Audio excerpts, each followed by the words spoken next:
Hey guys, Climbing Bushcrafter here. Welcome to my free online class. I'm so excited to get started today.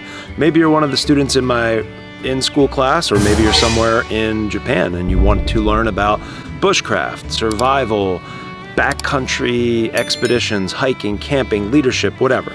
Today's lesson is going to fall under the category of hiking and camping. So I wanted to start out with some of the basics. You decide that you want to go camping. You decide you want to go for a hike. Where do you even begin? Well, a good place to begin is with something called the 10 essentials. Now, the 10 essentials are basically the 10 items that you should always have with you when you go into the woods. What happens if you don't have them? Well, there's a good chance you'll actually be fine, but these are the things that you almost always want to have them. Even sometimes people pack them in a separate compartment or store them in a separate spot so that once they get their backpacks ready to go, they have this stuff, all right? Now, there's more than the 10 essentials that you want to bring, but the 10 essentials are pretty essential to most trips. And I'm going to go through that now one at a time. So the first thing that is on many people's 10 essential list. Now, keep in mind, some people have different 10 essentials lists. I'm going to go with a pretty standard list, and the first item on my list is navigation. When we talk about navigation, most people think of a compass. Now, if you know how to use a compass, that's awesome. It's not rocket science, but it's also helpful if you take a course. Using a compass can sometimes be trickier than it's worth, but knowing how to orient a compass with a map is a really good skill to have. So if you know how to use a compass, bring it, but make sure that you at least have a map. This is a map of the High Peaks region, all the high peaks in the Adirondacks. You can set this up with a compass to make sure that it is oriented properly. That's good. Other things that I love to use for navigation, on my cell phone, I use the program All Trails. I spend, I think, $30 a year for the pro version, and that allows you to download maps of almost anywhere in the US, any trails that exist. And when you don't have service, which you won't have, especially in backcountry regions, the satellite component still works, and you're able to actually still access the maps. It's gotten me out of a jam more than once, but I always say don't solely rely on technology, of course. I do bring extra battery packs and chargers, but tech can always get messed up. I do like the newer iPhones that also came out. You may be familiar with them because they have a sat phone built in. I don't know all of the specifics of that, but I heard that it's at least a year free of using the sat phone, maybe 2, and then after that they're going to decide what they will do. But navigation is super important. Make sure you have a map. Make sure you know where you're going and which direction you're heading, and having a couple of those things are super important. The other things out there are the Spot, basically global systems. If you really get lost, you press a button and it can send out an emergency signal over satellite. And they also have items like that you can use for two-way communications like sat phones. Those get expensive, so if you're just getting into hiking and camping, I don't know if you need to go that far, but having some of the basics like a map, compass, and a cell phone with extra batteries can be good. Second thing, a headlamp. So this is a headlamp here. Black Diamond makes a lot of great products. Petzl makes good ones too. So does Princeton Tech. This one I've had for quite a while. A headlamp is great for beginning hikers because if you go camping as a kid or as a Boy Scout, a lot of times, or Girl Scout, you would have handheld flashlights. If you have a handheld flashlight, that means you only have one hand to put up the tent or eat or whatever. That's why headlamps are so cool. You put them on, you can even move them up and down to zoom in wherever you want. A lot of them have different settings like LED settings so that the batteries will last almost forever. But a really important thing is to bring extra fresh batteries, brand new batteries for this, because you think it's gonna, you think you're gonna have your flashlight the whole weekend, and maybe on accident you leave it on and the batteries are dead. They also have rechargeable lithium-ion batteries available for these headlamps. I have one of those as well. It's not this one. Those are really great, but If the battery runs out, you don't have the option of throwing in a couple of AAAs or AA's, whatever it takes. They do make ones that have the lithium ion and also can take AA or AAA batteries. Those are pretty sweet, definitely more expensive. But get yourself a headlamp with an LED feature because they last a really long time. They're so nice to have in your tent at night, when you're cooking, anything going on at night. You have to get up and go to the bathroom, being hands-free.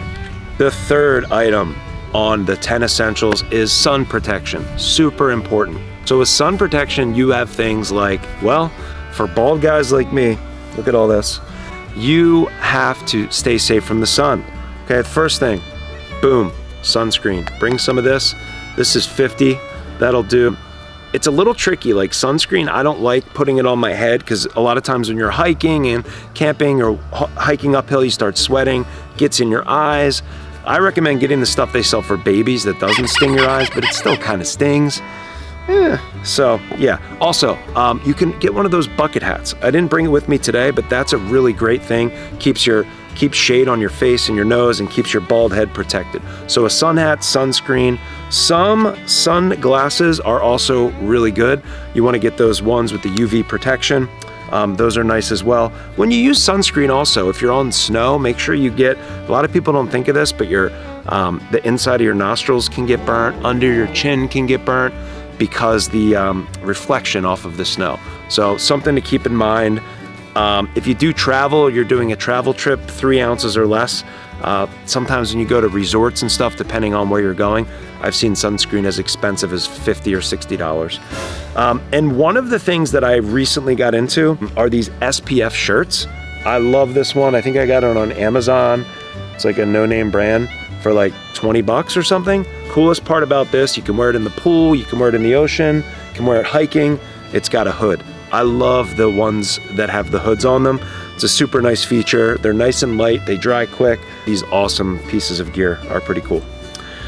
The fourth thing in the essentials list, the 10 essentials, you have the first aid kit. First aid kits will vary greatly. I spent time as a wilderness EMT, wilderness first responder, practicing wilderness first aid and such for quite a while. But that doesn't really matter. What matters is that when something goes wrong, you have the means necessary in your head and also in your first aid kit to fix it. So what are some common things that you may need? Well, you're gonna get a lot of blisters when you start hiking. So something called moleskin is really important. I'll have other videos on that down the road. But basically, you're able to protect the blister from rubbing against the back of your shoe, and it can be a lifesaver. You wanna have things like Band-Aids, plenty of Band-Aids. Think of the medicines that you might want. Benadryl for the antihistamine qualities. Someone gets stung by a bee or someone has an allergic reaction, it's gonna happen. Advil, Tylenol, the NSAIDs, anti-inflammatory like Advil, and then the pain relievers like Tylenol are also good. When you get into wilderness first aid, you're really going to be the primary person taking care of the patient. So there's a lot of things that are done differently in the backcountry on a hiking trip than would be done in an emergency room. Basically, any cut that happens, you're gonna wanna have to clean it out. So having like some pressure irrigation syringe is super important. And that's just like a syringe to really clean out the wound with drinkable water. Other things are like gauze in case there's any kind of serious kind of wound, and many other things. But consider getting a ready-made kit that you can buy online. I know that the Adventure Medical Kit, this one is not bad right out of the box. And what happens is as you spend more time in the outdoors, you sort of figure out what works and what doesn't work for you. And then The fifth item is a cutting tool. So some sort of knife. There's a couple options that I put out here. Probably if I had to pick one, I would probably pick the Leatherman Wave. Any Leatherman really, but a Leatherman is going to offer you the pliers, which are so often used when cooking, just so many different uses for pliers. They also have something in here to cut. They have a knife built in, there's several knives built in, a file built in, a saw built in, which can do a lot of tasks around camp, and a serrated knife, a can opener, a screwdriver, a lot of things built into this little Leatherman. I really like these. So if you had to pick one, this is a really good one to pick. I also like to have a pocket knife, a nice light pocket knife like this Gerber.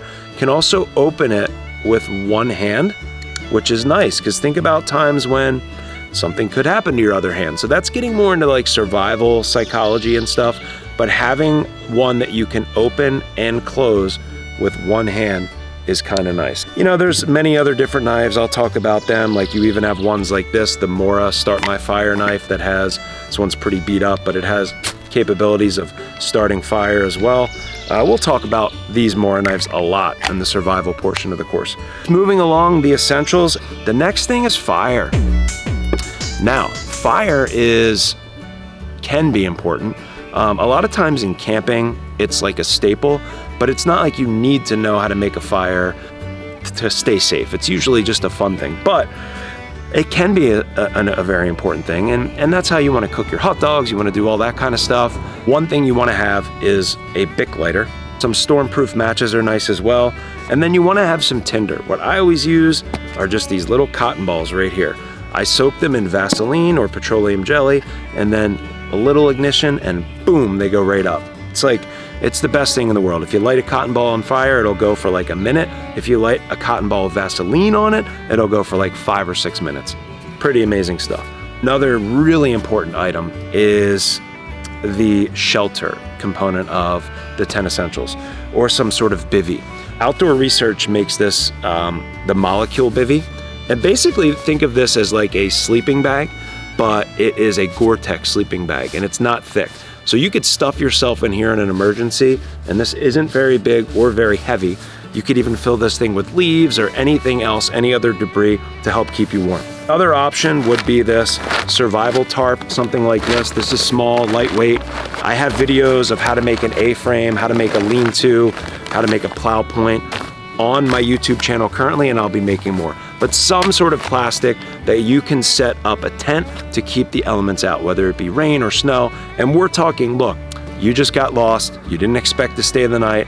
A lot of people don't bring anything, but if you have either this or this, you'll have a much better chance of staying comfortable, warm, and dry than someone who doesn't. Now to the fun stuff. The 8th item.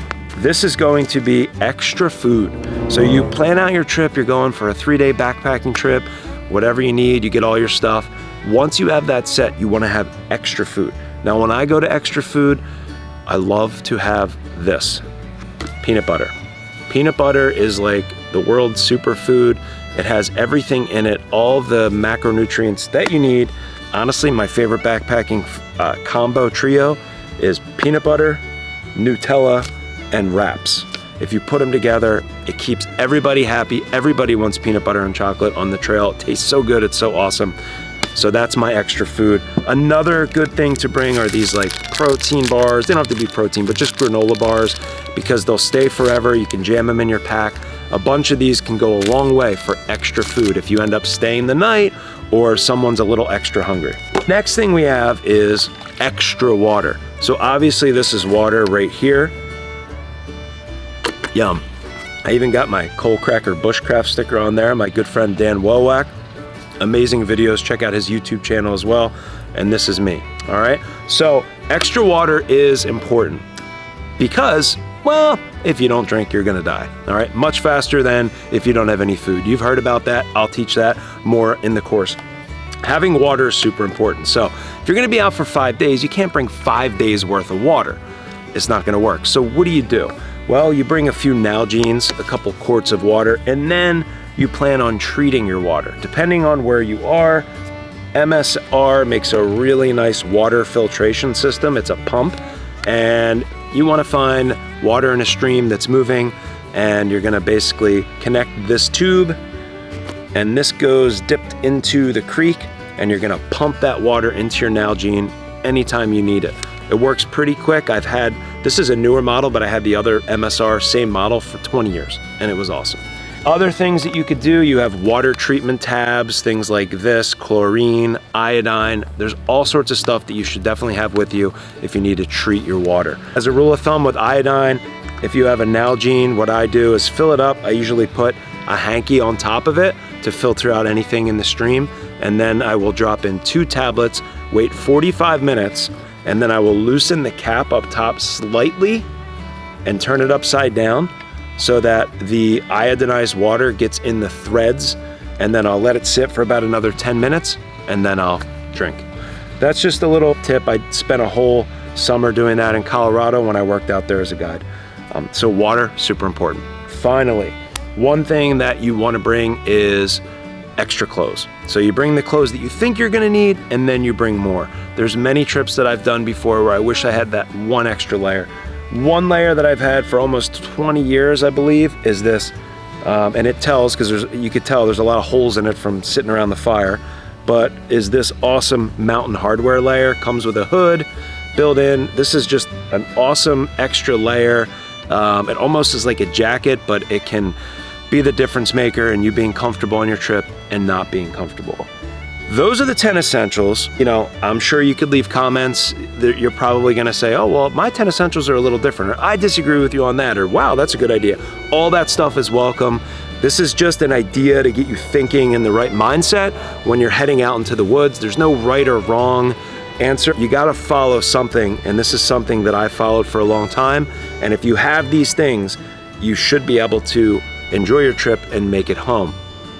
There are other little things that I bring that aren't part of the 10 essentials. And there's a bonus video that I'm gonna throw out there in just a little bit where you're gonna get to see some of those things that aren't quite essential or in the 10 essentials, but I pack them up real small and I bring them with me.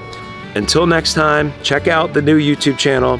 Well, it's actually not even new. Climbing Bushcrafter. Make sure you subscribe, make sure you share it. This whole free course is gonna be here for a long time. I'm gonna be putting videos out each week until the thing is done, which it'll probably never be done.